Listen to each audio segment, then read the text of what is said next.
Auroralar, yəni qütb işıqları və ya daha başqa cür desək, qütb parıltıları. Bu videoda dünyanın şimal və cənub qütblərinə yaxın zonalarda görülən o möhtəşəm təbii gözəlliyin necə yarandığını anlatmağa çalışacağam. Əvvəla onu deyim ki, auroranın görünməsinin başlıca səbəbi günəşimizdir.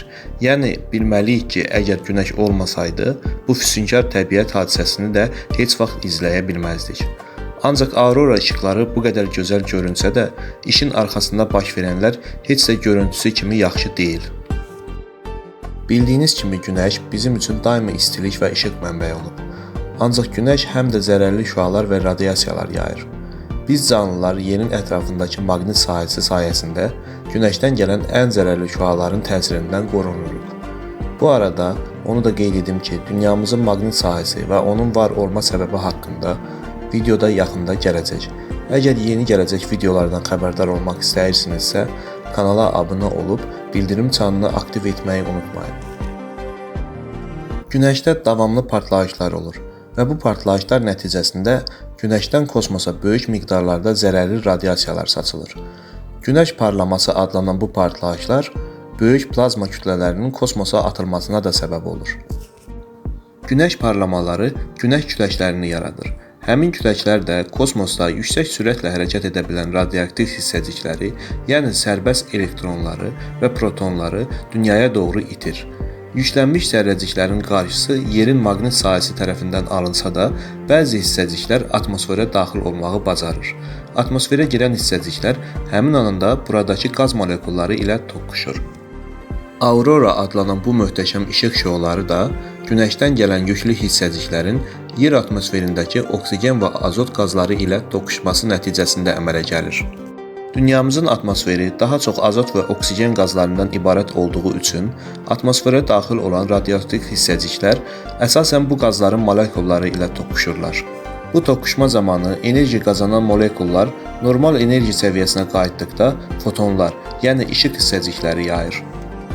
Buraxılan həmin fotonların sayı o qədər böyük olur ki, nəticədə bu hadisə möhtəşəm bir işıq şousu kimi görünür. Auroraların müxtəlif rəngləri olur. Günəşdən gələn hissəciklər əgər oksigen molekulları ilə toqquşarsa, bu zaman qırmızı və ya yaşıl işıq tonları yaranır. Yox əgər azot molekulları ilə qarşılaşarsa, o zaman da mavi və bənövşəyi işıq tonları yaranır. Qütb parıltıları adətən yerin maqnit qütblərinin ətrafındakı halqavari ərazilərdə baş verir. Bu halqaları kosmosdan da görmək olur. Şimal işıqlarını, yəni auroraları müşahidə etmək üçün tövsiyə edilən yerlərin başında Alyaska, Kanada, Norveç və Skandinaviya ölkələri gəlir.